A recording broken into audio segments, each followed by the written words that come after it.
Words of Sri Aurobindo.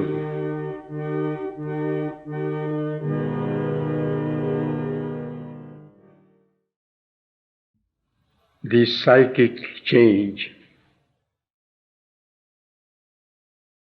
The fundamental realization of this yoga are the psychic change, so that a complete devotion can be the main motive of the heart and the ruler of thought, life and action, in constant union with the Mother and in her presence. 2. The descent of the peace, power, light, etc. of the higher consciousness through the head and the heart into the whole being, occupying the very cells of the body. 3. The perception of the one and divine infinitely everywhere, the Mother everywhere, and living in that infinite consciousness. Psychicization means the change of the lower nature, bringing right vision into the mind, right impulse and feeling into the vital, right movement and habit into the physical, all turn towards the divine, all based on love, adoration, bhakti.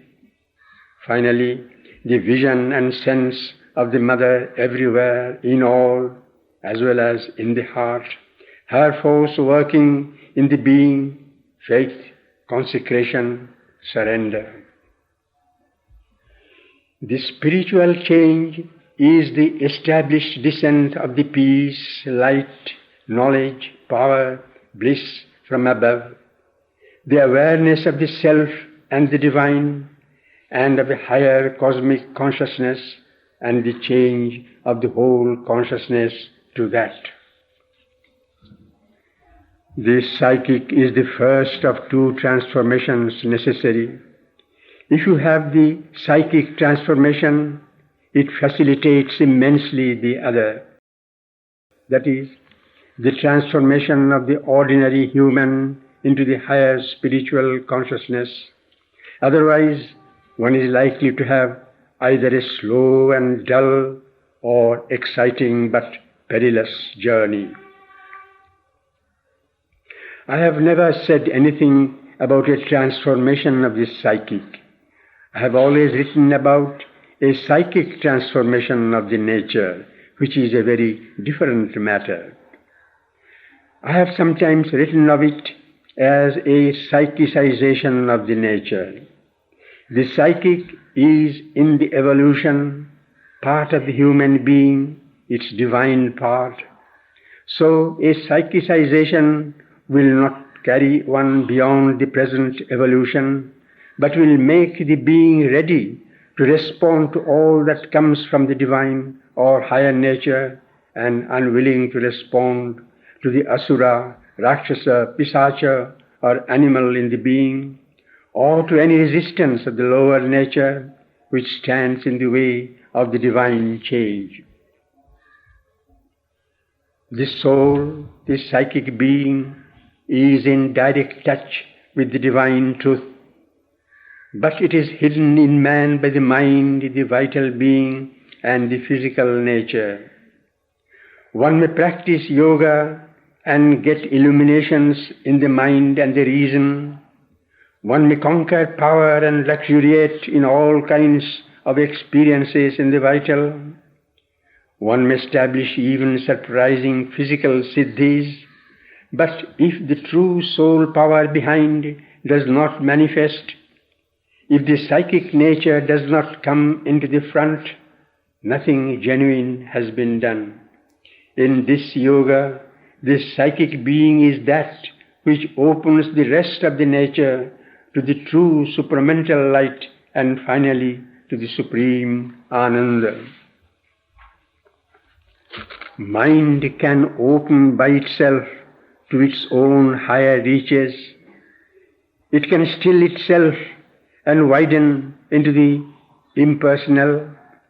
It may too spiritualize itself in some kind of static liberation or nirvana. but the supramental cannot find a sufficient base in a spiritualized mind alone. If the inmost soul is awakened, if there is a new birth out of the mere mental, vital and physical into the psychic consciousness, then this yoga can be done. Otherwise, by the sole power of the mind or any other part, it is impossible.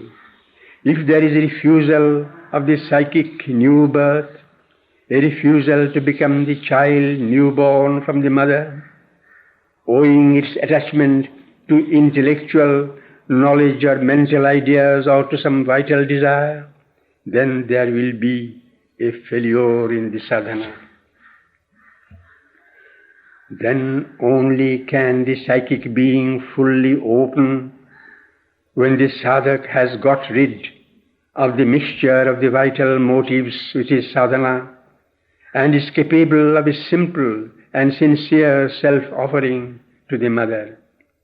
If there is any kind of egoistic turn or insincerity of motive, if the yoga is done under the pressure of vital demands, or partly or wholly to satisfy some spiritual or other ambition, pride, vanity, or seeking after power, position, or influence over others, or with any push towards satisfying any vital desire with the help of the yogic force, then the psychic cannot open, or opens only partially, or only at times, and shuts again, because it is veiled by the vital activities.